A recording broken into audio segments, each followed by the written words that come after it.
It had been a hard few months. Watching my grandfather, the man who had always been larger than life, slowly succumb to his illness was heartbreaking for all of us. He was the pillar of our family, and even though his body had failed him, his spirit fought until the very end. When he finally passed, it left a void in our family that couldn't be filled. We buried him with the honor and respect he deserved, with the entire family coming together to mourn. But despite the love we shared, there was a tension that seemed to linger in the air. Maybe it was the grief, maybe it was something else, but we all felt it. We are Orthodox Christians, and in our culture, there's a deep-rooted belief that when someone dies, their soul remains in the house for 40 days. It's believed that the soul wanders through the home, watching over the family before finally departing for the afterlife on the 40th day. If nothing strange happens during those 40 days, it means the soul has left in peace. But if anything unusual occurs, well, it might be an omen. The 40th night was approaching, and we were all on edge. On that 40th night, something felt different. The air was thick, and every creak and gust of wind seemed heavier, more significant. We had all gathered in my grandmother's house, seeking comfort in being together on this important night. I slept in the bed with my mother, while my aunt and uncle took the sofa in the living room. In the next room, my grandmother and my sister shared a bed. It was a crowded house, filled with the weight of grief, but no one wanted to be alone. As I drifted to sleep, I felt that gnawing sense of unease, but I chalked it up to the sadness and the superstition. That night I had a dream. No, not just a dream. It was something far more vivid, far more real. In the dream, we were all there. My mother, my grandmother, my aunt, my uncle, my sister, and me. We were standing on the edge of a steep cliff, overlooking an abyss that seemed to go on forever. Floating in front of us was my grandfather, his body glowing faintly, suspended in the air as though gravity no longer applied to him. His face was calm, but there was an intensity in his eyes, as though he was there to give us a final message. We all watched, frozen in place, waiting for him to speak, waiting for some closure. My mother stepped forward, reaching out to him. She was sobbing, and I could tell she wanted nothing more than to join him, to feel his embrace one last time. But as she inched closer to the edge, my grandfather raised his hand. Instead of welcoming her, he pushed her back forcefully, so hard that she stumbled backward, almost falling into the abyss. In that moment, my grandfather fell from the sky, crashing down toward us with terrifying speed. I woke up with a gasp, my heart racing, sweat covering my body. I sat up in bed, trying to catch my breath, when I realized something strange. No one else in the house was asleep. I looked at my mother, and she was wide awake, her eyes filled with the same horror I felt. I glanced into the other rooms and saw my grandmother, aunt, uncle, and sister all sitting up in their beds or on the sofa. None of them had been sleeping. Everyone had the same dream. The room was thick with silence as we all processed what had just happened. None of us spoke, but I could see it in their eyes. They had experienced the exact same thing.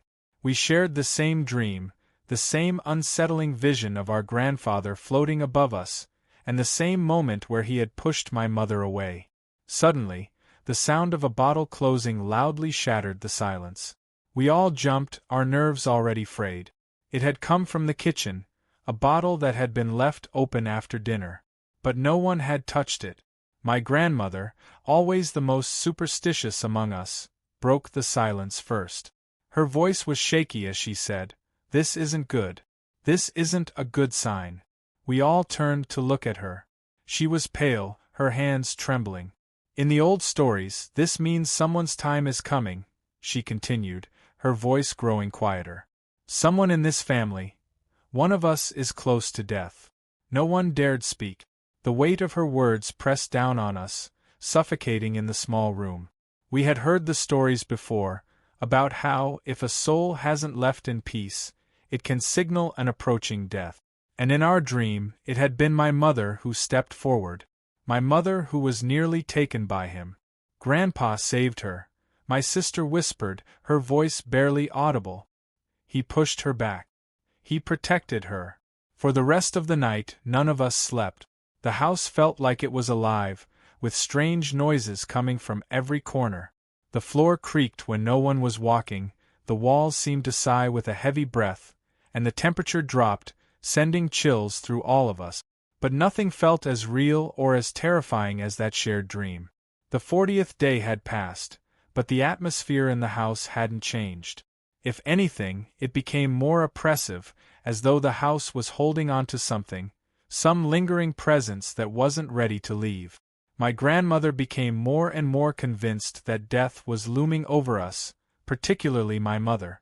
She was closest to him, Grandma said over breakfast a few days later. That's why he pushed her. He saved her, but for how long? None of us wanted to believe it, but there was no denying the strange events that had taken place since Grandpa's death. Every night, the house seemed to grow colder, and we all felt like we were being watched, even though we knew we were alone. As the days went on, things began to escalate. One evening, my mother heard footsteps in the hallway outside her bedroom. She assumed it was my grandmother or my sister, but when she opened the door, there was no one there. The next night, my uncle swore he heard someone calling his name, but again, there was no one. Small objects began to disappear, a set of keys, a bracelet, a hairbrush, only to turn up in strange places. My grandmother's rosary beads, which she always kept under her pillow, were found hanging from the chandelier in the living room. None of us had touched them. The strangest incident happened a week later. We were all sitting in the living room when the clock on the wall began to tick loudly.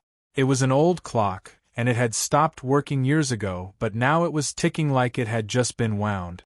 My grandmother stood up, her face pale, and walked over to the clock. As she reached out to touch it, the ticking stopped. But that wasn't the most terrifying part. The clock's hands were frozen at exactly the time of my grandfather's death. Desperate for answers, we reached out to a neighbor, an older man named Mr. Anselmo. He was known around the village for his knowledge of old superstitions and folklore. When he heard what had been happening in the house, his face grew serious. "You must be careful," he warned. "The dead don't always leave when we want them to. If there is unfinished business, their spirit can linger, and sometimes they bring darkness with them." My grandmother crossed herself, her fear palpable. "What should we do?" Anselmo suggested bringing in Father Simeon, the local priest. "He's dealt with these things before. He'll know what to do." Father Simeon arrived the next day. He was a kind man, but I could tell that the weight of our story troubled him. He performed a blessing on the house, sprinkling holy water in every room, but even he seemed uneasy. Before he left, he spoke quietly to my grandmother. I overheard their conversation. "This doesn't feel like a normal haunting," he said, his voice low. "Something is keeping him here. You may need to confront whatever is binding his soul to this place." That night, my grandmother sat us all down and told us something we hadn't known. "Your grandfather," she began, her voice trembling slightly, "wasn't always the man you knew. There were things in his past, things he never spoke about. But I knew. I always knew." She revealed that during his younger years, my grandfather had been involved in something dark, something he had never been able to fully escape. It wasn't clear what exactly it was, but it was enough to weigh on his soul, and my grandmother believed it was why his spirit hadn't found peace. "Something from his past is still here," she said, her eyes wide with fear. "And until we confront it, none of us are safe." As we pieced together more details from his past, it became clear that whatever was haunting the house wasn't just my grandfather's spirit. It was something darker, something that had latched onto him during his lifetime and refused to let go. On the 50th day after his death, the haunting reached its peak. Doors slammed shut on their own, the temperature plummeted, and shadows seemed to move across the walls. We all gathered in the living room, huddled together, as the house seemed to shake around us. In a desperate move, we called Father Simeon back, along with a spiritual healer named Brother Elias. The two men worked together, performing a ritual that was unlike anything I'd ever seen. The air grew thick with tension as they chanted, their voices rising in unison. And then, just as the house seemed ready to collapse under the weight of the supernatural energy, everything stopped. The air cleared, the temperature returned to normal, and the oppressive feeling lifted. But before the silence could settle, we all heard a voice, my grandfather's voice. "Thank you," he said, his voice soft but filled with relief. And just like that, he was gone. After that night, the house returned to normal. The strange occurrences stopped, and the weight of grief lifted from our hearts. We knew that Grandpa had finally found peace, and though the memory of those terrifying nights would stay with us forever, we were able to move forward. But I'll never forget that 40th night, the night we all dreamed the same dream and stood on the edge of the cliff. Grandpa had saved my mother's life, but he had also given us something else. A reminder that the past never truly leaves us, and sometimes the dead have more to say than the living. After that terrifying night where we all shared the same dream and felt the presence of my grandfather, life returned to a kind of uneasy normality. The house was quieter, and we all assumed the strange occurrences had ended. Yet, for me, something remained. It was subtle at first, small, almost imperceptible moments where I felt as though I was being watched. Not in a menacing way, but as if someone was just there, like a protective shadow at the edge of my life. It wasn't until a few weeks later that it happened again. One night, after a long, exhausting day, I drifted into a deep sleep. My dreams were vivid, but unlike the unsettling ones from before, this one felt strangely calm, even serene. I was walking through a misty forest, the trees looming tall around me, their branches swaying gently in the breeze. As I walked deeper into the woods, I saw a figure standing on the path ahead. It was him, my grandfather. He looked younger than I remembered, healthier, just like in the photos from when he was a strong, vibrant man. His eyes sparkled with the same wisdom and mischief I remembered from my childhood. "Grandpa," I asked, my voice trembling in the dream, "is it really you?" He smiled, and though he didn't speak, I felt his presence guiding me. He gestured for me to follow, and I did. We walked together in silence through the woods until we came to a crossroad. One path led deeper into the forest, while the other veered off toward a distant mountain range. My grandfather pointed toward the mountain path and gave me a firm nod, as if telling me, "This is where you need to go." I tried to ask him what it meant, why he was showing me this, but before I could get any answers, I woke up. I woke up with a strange feeling in my chest, a mixture of peace and confusion. The dream had been so real, so vivid, that I couldn't shake the feeling that it wasn't just my subconscious playing tricks on me. It felt like a message, something important. At first, I tried to brush it off. Dreams are just dreams, after all. But over the next few weeks, the dreams kept coming. In each one, my grandfather appeared, guiding me in different directions, pointing to various paths. Sometimes we would walk together in a cityscape, other times it was an open field, but always there was that same sense of purpose. He never spoke, but his gestures, his presence, communicated everything I needed to know. In one dream, he pointed to a riverbank where an old boat was docked. I didn't understand the meaning at the time, but I could feel the urgency in his movements.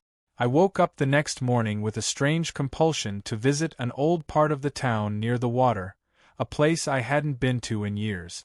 On a whim, I went. When I got there, I found a small, run-down bookstore tucked between two buildings. Something drew me inside, and after browsing for a bit, I came across an old journal, worn and dusty.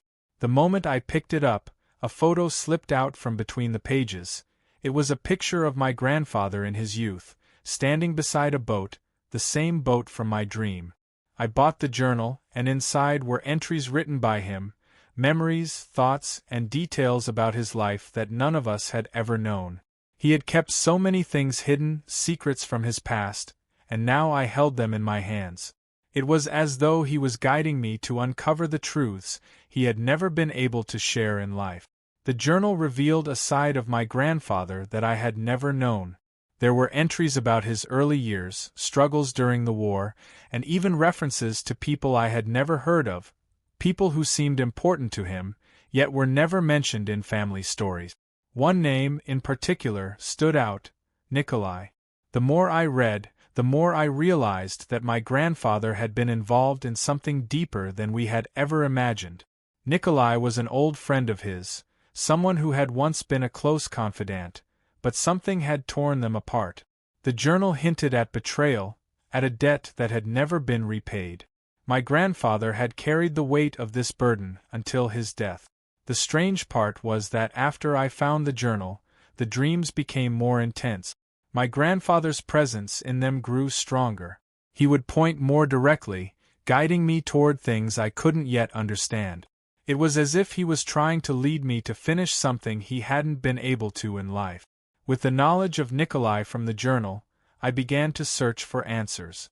I asked my grandmother about him, but she became defensive, refusing to talk about the man. It was clear that Nikolai was a part of the family's past that she wished to keep buried. Determined to find out more, I did some research of my own. After days of digging through old records and asking around, I finally tracked down Nikolai, or rather, his son, Andrei. Nikolai had passed away years ago, but Andrei was still very much alive, living just a few towns over. I arranged to meet with him. When I arrived at Andrei's home, I wasn't sure what to expect. He was an older man, gruff and wary of strangers, but when I mentioned my grandfather's name, his demeanor softened. "You're Ivan's grandson?" he asked, looking at me with a mix of curiosity and sadness. "I am," I said. "I found his journal. He mentioned your father, Nikolai. I'm trying to understand what happened between them." Andrei sighed, running a hand through his thinning hair. "There's a lot you don't know about your grandfather. He and my father were like brothers once, but something happened. Something dark." He paused, as if deciding whether or not to continue. "My father and your grandfather were involved in something dangerous back in the day. They made enemies, powerful enemies. They kept it secret from their families, but it haunted them both. Your grandfather tried to leave it behind, but he couldn't. My father, he never forgave him for what happened." I pressed him for details, but Andrei was reluctant to share more. "Some things are better left buried," he said, his voice quiet. As the days went on, I couldn't shake the feeling that my grandfather was leading me toward something bigger, something I wasn't yet prepared for. The dreams continued, but now they were filled with darker imagery, shadows creeping along the edges, figures watching me from a distance. In one particularly vivid dream, I found myself standing in front of an old, decrepit house. My grandfather stood beside me, but this time, he looked anxious, almost fearful. He pointed toward the house, urging me to go inside. I hesitated, but I knew I had to follow. The house was dark and filled with the stench of decay. As I walked through the narrow hallways, I felt something watching me, something malevolent. When I reached the end of the hallway, there was a door. My grandfather was no longer beside me, but I knew he wanted me to open it. When I did, I woke up. The dream haunted me for days. I couldn't stop thinking about the house and what lay behind that door. My grandfather had always been a man of mystery, but now it felt like he was leading me into something dangerous, something that had been left unresolved for too long. I confided in Andrei, telling him about the dream. He grew pale as I described the house, and when I finished, he said something that sent chills down my spine. "That house," he whispered. "It's real. It's where my father and your grandfather made a deal that changed everything." "What kind of deal?" I asked, my heart racing. Andrei hesitated, then said, "They made a pact with someone they shouldn't have. It was supposed to secure their future, but it came with a price. A price they never told their families about." The more I uncovered, the more I realized that my grandfather's involvement with Nikolai had set off a chain of events that still affected our family today. The pact they made wasn't just a financial deal, it was something darker, something that bound their souls in ways they hadn't anticipated. I returned to the house from my dream, determined to confront whatever lay behind that door. As I approached the dilapidated building, I felt my grandfather's presence beside me once more. His face was solemn, but there was a sense of finality in his eyes. When I opened the door, I found an old, dusty ledger. Inside were names. Names of people who had been part of the pact. And at the bottom, in faded ink, were the signatures of my grandfather and Nikolai. This was what had been haunting my grandfather. This was why he couldn't rest. The pact had tied him to something dark, and now it was my responsibility to break it. With Andrei's help, we performed a ritual to break the pact, one that had been passed down through his family. It was a dangerous process, but I knew it had to be done. As we completed the ritual, I felt the weight lift, not just from me, but from my entire family. My grandfather appeared to me one last time in a dream that night. He was no longer anxious or filled with fear. Instead, he smiled at me, a look of pure gratitude on his face. "Thank you," he said, his voice soft but filled with emotion. And just like that, he was gone. After the ritual, the dreams stopped. My grandfather's presence faded, and the strange occurrences in the house ceased. It was as though a chapter had finally closed, a chapter that had been haunting our family for generations. I still think about him sometimes, about the guidance he gave me in my dreams and the journey he led me on. It wasn't the path I expected, but in a strange way, it was exactly where I needed to go. My life moved forward after that, but I always kept the journal, the memories, and the lessons my grandfather had taught me. And though he was gone, his influence on my life would never fade.